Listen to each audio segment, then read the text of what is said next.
عجیب چیزیں دکھ رہی ہیں. بچہ ابھی چھوٹا ہے, بچہ ابھی نابالغ ہے, فون میں لگ گیا ہے, جس کی وجہ سے میرے دوستوں اس کے اوقات تو برباد ہو ہی رہے ہیں, لیکن اس کی جوانی بھی ضائع ہو رہی, اس کے اپنے قیمتی اوقات برباد ہو رہے.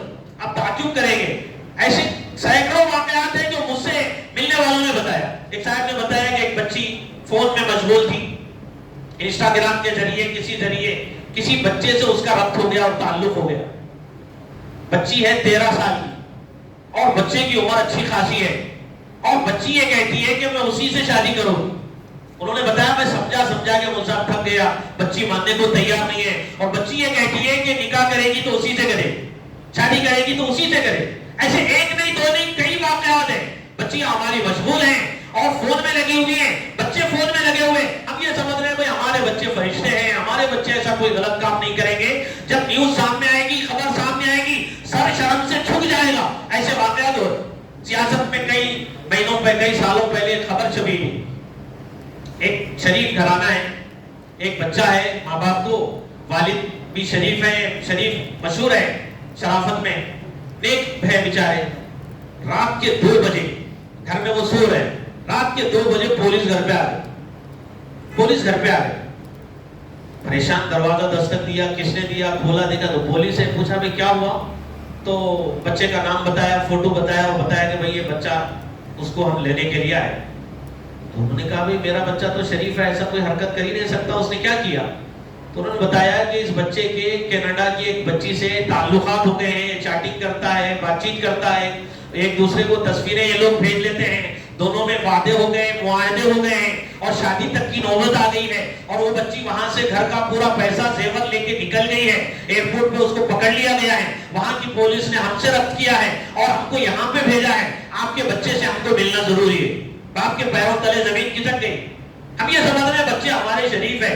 یہ ایڈوانس دور میں, جبکہ ٹیکنالوجی اتنی ایڈوانس ہو چکی ہے, سب کو پتا ہے, ایسے دور میں ہم بچے کے ہاتھ میں فون دے کے ہم یہ سمجھ رہے ہیں بچہ ہمارا فرشتہ ہے, بچہ ہمارا نیک ہے, بچہ ہمارا دیندار ہے. تو میرے دوستوں یہ بہت بڑی غلط فہمی میں, بہت بڑی غلط فہمی میں. تو یہ ہو رہا ہے ہمارے اپنے معاشرے میں. ہماری ذمہ داری کیا بنتی ہے؟ ہماری ذمہ داری یہ بنتی ہے کہ بچوں کی ہم صحیح تربیت کریں, ان کے دلوں میں خوف خدا پیدا کریں, اللہ کا ڈر ان کے دلوں میں بٹھائے, بچوں کے بھی بچیوں کے بھی. صحابہ کے واقعات ان کو سنائے جائے, صحابیات کے واقعات ان کو سنائے جائے, اولیاء کرام کی سیرت ان کے سامنے رکھی جائے, بزرگوں کے واقعات ان کو سنائے جائے, اور ان کی تربیت کی جائے. بار بار ان کے سامنے دینی مجلسوں میں ان کو لایا جائے, اللہ والوں کی صحبت میں ان کو لایا جائے, بزرگان دین کی صحبت میں ان کو بٹھایا جائے.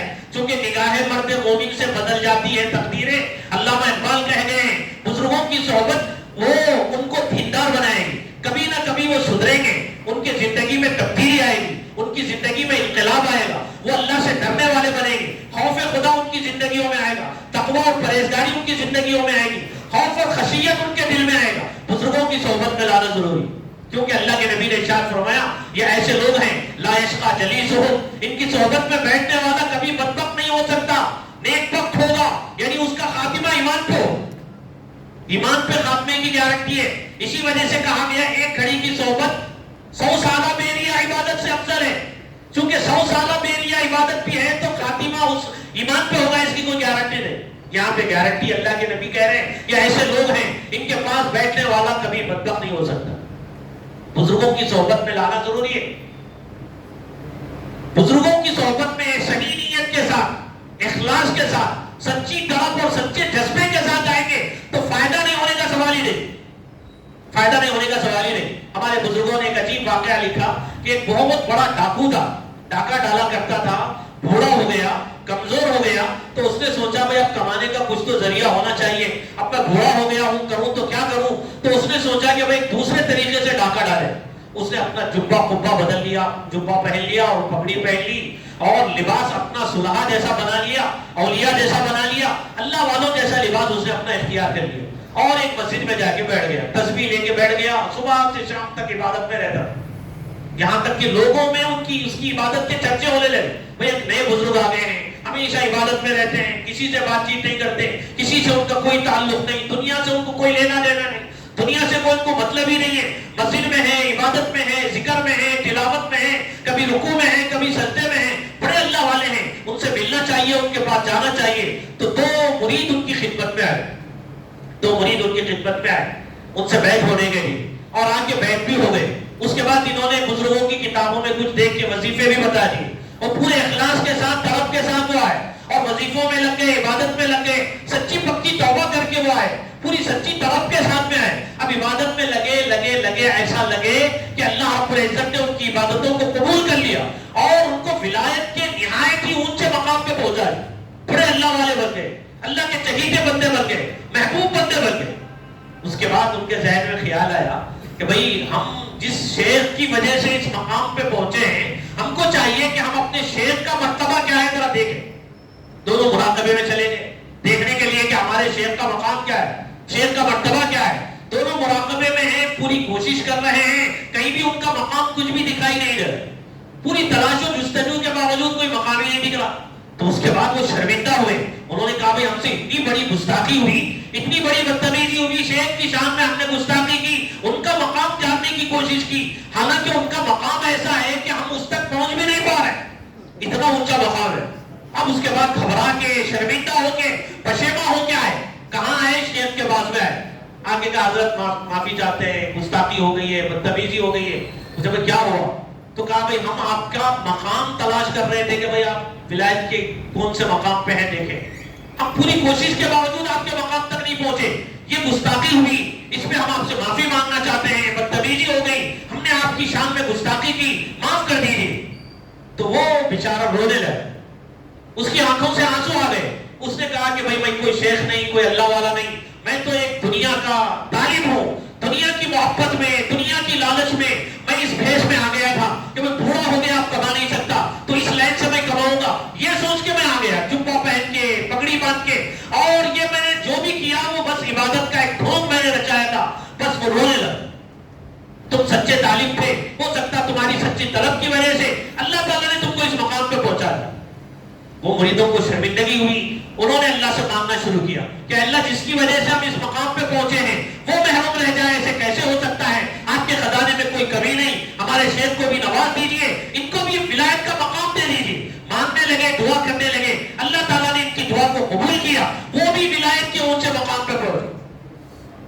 سچی طلب لے کے آئے تھے، سچی طلب لے کے اللہ والوں کی خدمت میں آئیں گے، فائدہ نہیں پہنچنے کا سوال ہی نہیں، ضرور فائدہ پہنچے. تو ایک ذمہ داری میرے دوستو ہماری یہ ہے کہ اللہ والوں کی زبان سے جو بات نکلتی ہے وہ دل سے نکلتی ہے، دل سے جو بات نکلتی ہے وہ اثر رکھتی ہے. اس وجہ سے ہمارے اپنے بچوں کو بزرگوں کی خدمت میں لے جانا ضروری ہے، ہماری اپنی بچیوں کو دینی محفلوں میں، دینی مجلسوں میں لے جانا ضروری ہے. اس سوشل میڈیا کے ذریعے الحاد آ رہا، ارتداد آ رہا، کتنی ایسی بچیاں ہیں جو مرتد ہو رہی.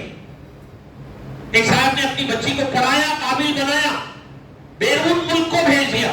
وہاں جانے کے بعد چند مہینوں کے بعد بچی کا ایک میسج آیا کہ آپ نے پڑھایا، آپ کا ہم شکریہ ادا کرتے ہیں، آپ نے قابل بنایا، آپ کا ہم شکریہ ادا کرتے ہیں، لیکن یہاں پہ غیر مسلم بچے سے میرا تعلق ہو گیا ہے، میں اسی سے شادی کرنا چاہتی ہوں، اسی کے ساتھ باقی زندگی بتانا چاہتی ہوں. آپ نے مجھے پڑھایا، آپ کا شکریہ ادا کرتی ہوں، بس شکریہ ادا کرنے کے لیے، اطلاع دینے کے لیے میسج میں بھیجا.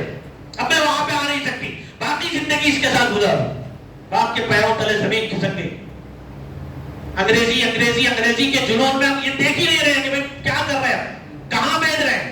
جہاں پہ مخلوق تعلیم ہوتی ہے وہاں پہ بچوں کو بھیج رہے ہیں، بچیوں کو بھیج رہے ہیں، جس کے نتیجے میں بگاڑ ہو رہا. ہر ایک کے ہاتھ میں فون ہے، ہر ایک سوشل میڈیا کا استعمال کر رہا ہے. اس کے نتیجے میں میرے دوستوں یہ ساری چیزیں ہو رہی ہیں. مقصد سے ہم غافل ہو گئے، عبادت سے غافل ہو گئے، نمازوں سے غافل ہو گئے، تلاوت سے غافل ہو گئے، ذکر و اذکار سے غافل ہو گئے، اور لگ گئے فون میں، فون بینی میں، موبائل بینی میں، سوشل میڈیا کے استعمال میں، اور زندگی کے مقصد کو بھول کے گندی تصویریں، گندی ویڈیو ایسی میرے دوستوں کہ اللہ سے ڈرنا ہم کو چاہیے، شرم کرنا چاہیے. ایک بزرگ قبرستان جاتے تھے، ان کا معمول تھا، قبرستان کے ایک قبر کے پاس میں بیٹھ گئے، سو گئے، نیند لگ گئی. نیند میں انہوں نے آوازیں سنی کہ بھئی کوئی کہہ رہا ہے کہ اس کو پکڑو، زنجیروں میں اس کو جکڑو، اس کے پیچھے کے مقام سے زنجیریں داخل کر کے کھینچو، اس کو مضبوطی سے باندھو اور اس کو سزا دو. وہ چیخ رہا تھا، چلا رہا تھا، وہ یہ کہہ رہا تھا کیا میں نماز نہیں پڑھتا تھا، کیا میں روزہ نہیں رکھتا تھا، کیا میں حج میں نے نہیں کیا تھا، کیا میں زکات نہیں دیتا تھا، یہ سزا مجھے کیوں مل رہی ہے؟ تو آواز آئی اور اس کو بتایا گیا اس وجہ وجہ سے مل رہی ہیں کہ تو نمازی تھا، زکات دیتا تھا، حج ادا کرتا تھا، سب کچھ کرتا تھا، لیکن جب تنہائی میں جاتا تھا تو ہم سے حیا نہیں کرتا تھا، تنہائی میں جا کے گناہوں میں مبتلا ہو جاتا. خلوتیں ہماری دوستوں، ہماری خلوتیں متاثر ہو گئی، عبادتوں کا مزہ ختم ہو گیا، عبادتوں سے حلاوت چلی گئی، ذکر و اذکار سے حلاوت چلی گئی. یہ سب سوشل میڈیا کی ہے. عبادتوں کا مزہ ختم ہو گیا. تو یہ ہماری ذمہ داری بنتی ہے کہ ہم اپنے بچوں کی دینی تربیت کریں، بچوں کے بارے میں چوکنا رہیں اور بچوں کو دین پہ لانے کی پوری فکر اور پوری کوشش کریں. وہ تو بیچارے معصوم ہیں، ان کو کچھ پتہ ہی نہیں. چھوٹا بچہ ہے، اتنا بچہ، اس کے ہاتھ میں فون دے دیا صبح سے شام تک. ابھی میں ایک سفر میں تھا چند مہینے پہلے، مکے سے مدینہ جا رہے ہیں شاید، ساتھ میں ایک چھوٹا سا بچہ تھا. جہاں بھی جاتے تھے وہ بچے کے ہاتھ میں فون رہتا تھا. فون کھینچتا رونا شروع کرتا تھا، چیختا تھا، چلاتا تھا، دیواروں سے ڈچے مارتا تھا. او فون اٹھا کے دے دیتے. مکے سے مدینے تک کا سفر پورا فون دیکھتے دیکھتے سو جاتا، اس کے بعد فون بند کر دیا جاتا تھا. ایسے فون کی لت میں ہمارے بچے پڑ گئے، مائیں بہنیں اس میں لگ گئی. اس کی وجہ سے میرے دوستوں ہرس اور لالچ پیدا ہو رہی. سیریلوں میں، فلموں میں گھر دیکھ رہے ہیں، مکان دیکھ رہے ہیں، ناشکری کا جذبہ پیدا ہو. ارے ہمارا مکان تو اتنا ہی ہے، 100 گز کا ہے، یہ مکان دیکھو کتنا بہترین ہے، اس میں سوئمنگ پول ہے، اس میں محل ہے، یہ ایسا ہے، اس میں قالین ہے، اس کے پردے دیکھو. اب اس کی رنگ رلیوں میں یہ لالچ اور ہرس میں مبتلا ہو. کپڑے دیکھ رہے ہیں عورتیں. وہی ایک صاحب نے بتایا، 2 لوگوں نے بتایا بلکہ، وہ صاحب ہماری بیوی بول رہی فلاں جو سیریل آیا اس سیریل میں ہیرونی نے جو لباس پہنا تھا وہ لباس عید میں اس کو سلانا، اور وہ جو لباس جو ہے 5-6 ہزار میں مل رہا ہے، اور میری تنخواہ مشکل سے مہینے کو 10-12 ہزار میں کماتا ہوں، 5-6 ہزار کا جوڑا کہاں سے دلاؤں. یہ سوشل میڈیا کی طرح دیکھنے کی وجہ سے کیا ہو رہا؟ لالچ پیدا ہو رہی، ہرس پیدا ہو رہی کہ بھائی میں بھی ایسا. ناشکری کے جذبات پیدا ہو رہے، جبکہ اللہ تعالیٰ کہہ رہے لئن شکرتم لأزیدنکم، شکریہ ادا کرو گے تو نعمتوں میں اضافہ ہوگا، ناشکری کرو گے تو نعمت چھین لی جائے. شیخ سعدی رحمت اللہ علیہ جا رہے ہیں، پیروں میں چپل نہیں ہے، دھوپ کا وقت ہے، پیر جل رہے ہیں، دل میں انہوں نے یہ کہہ لیا اللہ آپ کے فرما برداروں کے ساتھ آپ کا یہ حال ہے، پہننے کو چپل نہیں ہے. تھوڑی دور گئے تو دیکھا کہ ایک بندہ گھٹنوں سے پیر اس کے کٹے ہوئے ہیں، سرینوں کے بل گھسیٹتا ہوا چل رہا ہے. فوری شیخ سعدی کو تنبہ ہوا، وہ سجدے میں گر گئے اور کہا کہ اللہ مجھے چپل نہیں تو کیا پیر تو آپ نے دیے ہیں، اس کو تو دونوں پیر بھی نہیں ہے. اللہ کے نبی کی جو تعلیم ہے وہ کیا ہے؟ دنیا کے معاملے میں اپنے سے کمتر کو دیکھنا ہے، دین کے معاملے میں اپنے سے بڑھتر کو دیکھنا ہے. نمازیں برباد ہو رہی ہیں، اوقات برباد ہو رہے ہیں، بے حیائی عام ہو رہی ہے، بے حیائی پھیل رہی ہے، بچے بگڑ رہے ہیں، بچیاں بگڑ رہی ہیں، مرتد ہو رہے ہیں، الحاد پھیل رہا ہے، ارتداد پھیل رہا سوشل میڈیا کی وجہ سے. اس کے فوائد سے انکار نہیں کیا جا سکتا، لیکن یہ نقصانات ہیں جو اس کی وجہ سے ہو رہے ہیں. تو میرے دوستوں جو بچے خاص طور پہ جو اسٹوڈنٹس ہیں، مدرسے کے پڑھنے والے ہوں، اسکول کے، کالج کے پڑھنے والے ہوں، کھیل کود میں پہلے ایسا ہوتا تھا گھر کے سامنے میدان ہوتے تھے، بچوں کو کھلایا جاتا تھا، کھیل میں لگایا جاتا تھا، اس کے مسابقے ہوتے تھے اور بچے اس میں کھیلنے کی وجہ سے، بھاگنے کی وجہ سے، دوڑنے کی وجہ سے چست رہتے تھے، پھرتیلے رہتے تھے، صحت مند رہتے تھے. آج کا بچہ دیکھو سکڑ جا رہا، وہاں کا وہی پھٹر جا رہے بچے، عجیب عجیب بیماریوں میں مبتلا ہو رہے ہیں. صبح سے شام تک فون میں گھومنے کی وجہ سے آنکھیں ان کی ضائع ہو رہی ہے، بینائی آ رہی ہے. ایسے کئی کیسز ہیں ہمارے اپنے میرے جاننے والوں میں، بینائی چلی گئی، آپریشن کرنا پڑا. یہ سب ہو رہا میرے دوستوں. اس وجہ سے ہماری ذمہ داری بنتی ہے ان مجلسوں کو غنیمت سمجھے. یہ جو مجلس ہوتی ہے اصلاح معاشرہ کے عنوان سے بزرگوں کو جو بلایا جاتا ہے، جہاں بھی کوئی اللہ والے ہوں ان کی خدمت میں ہم اپنے بچوں کو لے جائیں، اپنی بچیوں کو لے جائیں، گھر کی عورتوں کو لے جائیں، دین ان کو سکھائیں اور بیانات ان کو اللہ والوں کے سنائیں. وہ سنیں گے. قرآن کریم کہتا ہے وَذَكِّرْ فَإِنَّ الذِّكْرَ تَنفَعُ الْمُؤْمِنِينَ، نصیحت ایمان والوں کو فائدہ پہنچاتی ہے. تو دین کی باتیں اللہ والوں کی زبان سے جب نکلے گی وہ اثر کیے بغیر نہیں رہے گی، اس کا ضرور فائدہ ہو، ضرور فائدہ ہو. اس لیے اللہ سے دعا ہے جو کچھ کہا گیا ہے اللہ تعالی ہم سب کو اس پر عمل کی توفیق نصیب فرمائے. آمین. واخر دعوانا الحمدللہ رب العالمین. درود شریف پڑھ لیجیے. اللهم صل على سيدنا مولانا محمد وعلى آل سيدنا مولانا محمد صلاة تنجينا بها من جميع الأحوال والآفات وتقضي بها جميع الحاجات وتطهرنا بها من جميع السيئات وترفعنا بها عندك أعلى الدرجات وتبلغنا بها أقصى الغايات من جميع الخيرات في الحياة وبعد الممات إنك على كل شيء قدير۔ اے اللہ گنہگار، خطاکار، قصوروار، نافرمان بندے اور بندیاں تیرے حضور حاضر ہیں۔ زندگی کا اکثر حصہ اللہ غفلت میں ہم نے گزار دیا۔ ماضی ہمارا بڑا تاریخ ہے، غفلت میں اللہ ہم نے زندگی کا اکثر حصہ گزار دیا۔ ہم آپ کو اپنی غفلت پر اے اللہ تنبہ ہوا ہے، ہم اپنے گناہوں سے معافی مانگنا چاہتے ہیں، توبہ کرنا چاہتے ہیں۔ اے اللہ ہم سب کے سارے گناہوں کو معاف فرما دے۔ اے اللہ آپ ہم سے محبت کرنے والے ہیں، اپنے گنہگار بندوں سے بھی آپ محبت کرنے والے ہیں۔ آپ نے قرآن کریم میں ارشاد فرمایا یا عبادی الذین اسرفوا علی انفسہم لا تقنطوا من رحمت اللہ ان اللہ یغفر الذنوب جميعا۔ اے میرے وہ بندو جنہوں نے گناہوں کی وجہ سے اپنی جانوں پر ظلم کیا ہے، میری رحمت سے تم مایوس مت ہو، میں تمہارے سارے گناہوں کو معاف کر دوں گا۔ اے اللہ ہم سے غلطیاں ہوئی، لغزشیں ہوئی، نادانیاں ہوئی، بے حیائیوں میں مبتلا ہو گئے۔ اے اللہ اپنے قیمتی اوقات کو زندگی کے برباد کیا اور ضائع کیا، زندگی کے مقصد کو بھول کے جینے لگے، زندگی کے مقصد کو بھول کے زندگی گزارنے لگے۔ اے اللہ ہم اپنے گناہوں سے سچی پکی توبہ کرتے ہیں، ہم سب کے سارے گناہوں کو محض اپنے فضل سے، کرم سے اللہ معاف فرما دے۔ اے اللہ مرتے دم تک ایمان کی حفاظت کرنے والا ہم کو بنا دے، اسلام پہ جیے، ایمان پہ مرے، اللہ اس کی توفیق دے دیجئے۔ ہمارے اور ہمارے بچوں کے نسلوں کی ایمان کی حفاظت فرمائیے۔ اے اللہ ایسے ایسے اسباب اور ذرائع وجود میں آ چکے ہیں، پتہ نہیں ہمارا ایمان بھی محفوظ رہے گا یا نہیں رہے گا۔ ربنا لا تزغ قلوبنا بعد إذ هديتنا وهب لنا من لدنك رحمة إنك أنت الوهاب فاطر السماوات والأرض أنت ولينا في الدنيا والآخرة توفنا مسلمين وألحقنا بالصالحين توفنا مسلمین والحقنا بالصالحین۔ اے اللہ انبیاء کا ایمان پہ خاتمہ یقینی ہے، پھر بھی انہوں نے دعائیں مانگی ہے اپنے ایمان کے لیے، تو اے اللہ ہم اپنے ایمان کے بچانے کے لیے کچھ بھی نہیں کر سکے۔ اے اللہ ہم کوشش کرتے ہیں، دین پہ چلنے کی کوشش کرنا چاہتے ہیں، اے اللہ چلنا ہمارے لیے آسان فرما دے۔ اے اللہ ہم سب سے دین کا کام لے لے۔ اے اللہ آپ ہمارے محتاج نہیں، لیکن ہم کو آپ کی ضرورت ہے۔ اے اللہ آپ چاہے تو جانوروں سے کام لے لے، پرندوں سے کام لے لے، غیروں کو اسلام کی توفیق دے کے ان سے کام لے لے۔ اے اللہ آپ بے نیاز ہیں، آپ کی ذات میرے مولا، ہم فقیر ہیں، محتاج تیرے بندے ہیں۔ اے اللہ ہم کو تیری ضرورت ہے، آپ کو ہماری کوئی ضرورت نہیں۔ میرے مولا ہم سب سے دین کا کام لے لے، ہم سب سے دین کا کام لے لے۔ بچوں کی ایمان کی ہماری حفاظت فرما، بچیوں کی ایمان کی ہماری حفاظت فرما۔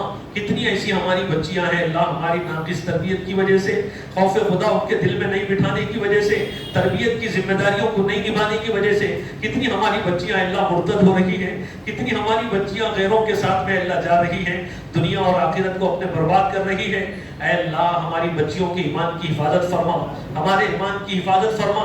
اے اللہ جتنے لوگ یہاں بیٹھے ہوئے ہیں، جن کی جو جائز تمنائیں ہیں، محض اپنے کرم سے فضل سے پوری فرما، ہر ایک کی مشکلات کو دور فرما، پریشانیوں کو دور فرما، بیماریوں کو دور فرما۔ اے اللہ جو مرحومین ہیں ان کی مغفرت فرما، ہمارے بیماروں کو شفا کاملہ عاجلہ دائمہ مستمرہ نصیب فرما، جو بے اولاد ہے انہیں نیک صحت مند اولاد نصیب فرما، جو صاحب اولاد ہے ان کی اولاد کو ان کی آنکھوں کی ٹھنڈک بنا، ہم سب کو اسلام پر زندہ رکھ، ایمان پر خاتمہ نصیب فرما۔ اے اللہ جن کے گھر میں لڑکیاں بن بیاہی بیٹھی ہوئی ہیں ان کے لیے مناسب رشتوں اور جوڑوں کا بندوبست فرما۔ اے اللہ ہمارے یہاں ملنے بیٹھنے کو قبول فرما۔ اے اللہ کسی مجلس میں بیٹھے تیرا ذکر نہ کریں تو مجلس ہمارے حق میں اللہ کل قیامت کے دن وبال بنے گی۔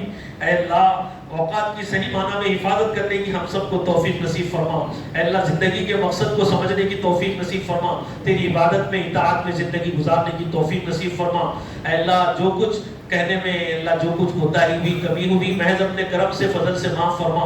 اے اللہ جو کچھ کہا گیا اس پر عمل کی توفیق نصیب فرما۔ اے اللہ مجھے بھی اور اے اللہ جتنے سننے والے ہیں سب کو بھی اے اللہ سوشل میڈیا کے اے اللہ مضر اثرات سے نقصانات سے اللہ بچنے کی توفیق نصیب فرما۔ اے اللہ جو مانگا گیا ہے عطا فرما، جو مانگنے سے رہ گیا ہے وہ بھی عطا فرما۔ سبحان ربک رب العزت عما یصفون وسلام علی المرسلین والحمد للہ رب العالمین۔